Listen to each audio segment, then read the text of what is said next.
ചെറുപ്പത്തിൽ ഞാനിങ്ങനെ ഒരു 4ാം ക്ലാസ് മുതലാണ് ഞാൻ വായിക്കാൻ തുടങ്ങിയത്. ആ ഒരു സ്റ്റോറി ഞാൻ എന്റെ ഫേസ്ബുക്കിൽ എഴുതിയിട്ടുണ്ട്.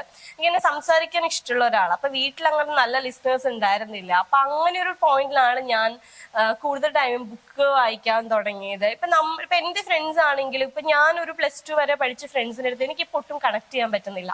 ഇപ്പൊ ഞാൻ സംസാരിക്കുന്ന പല കാര്യങ്ങളും അവർക്ക് ഇമ്പോർട്ടന്റ് ആയിട്ട് തോന്നില്ല, അല്ലെങ്കിൽ അത് അവരുടെയും പ്രശ്നമല്ല. നമ്മുടെ ഡിഫറെന്റ് സാഹചര്യങ്ങളിൽ നമ്മൾ വളർന്നു എന്നുള്ളതാണ്. അപ്പൊ ഞാൻ ചെറുപ്പത്തിൽ എനിക്ക് ഇങ്ങനെ ആൾക്കാരായിട്ട് കണക്ട് ആവാൻ ഭയങ്കര ബുദ്ധിമുട്ടായിരുന്നു. ലൈക്ക് നമ്മൾ പറയുന്ന കാര്യങ്ങൾ അവർക്ക് ഭയങ്കര ഇമ്പോർട്ടൻസ് ഇല്ലായ്ക തോന്നും, അല്ലെങ്കിൽ അതൊന്നും അവരുടെ വിഷയമല്ല. അപ്പൊ ഞാൻ അത് കൂടുതൽ ടൈം സ്പെൻഡ് ചെയ്തിട്ടുള്ള ബുക്കുകളിലാണ്. ഞാനിങ്ങനെ ലൈബ്രറി പോയിട്ട് സ്ഥിരമായിട്ട് ബുക്ക് എന്ന് പറഞ്ഞാൽ വീട്ടിൽ ആദ്യം വാങ്ങിച്ചുകൊണ്ടിരുന്നത് അമ്മയുടെ മനോരമ ഇല്ലേ നമ്മുടെ, അതൊക്കെയാണ്, അതിലെ കിനാവും കണ്ടീരൊക്കെയാണ് എന്റെ വലിയ റീഡ്.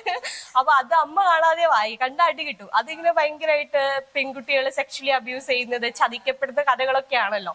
അപ്പൊ അതൊക്കെയാണ് ഞാൻ 5, 6 ഞാൻ വായിച്ചുകൊണ്ടിരുന്നത്.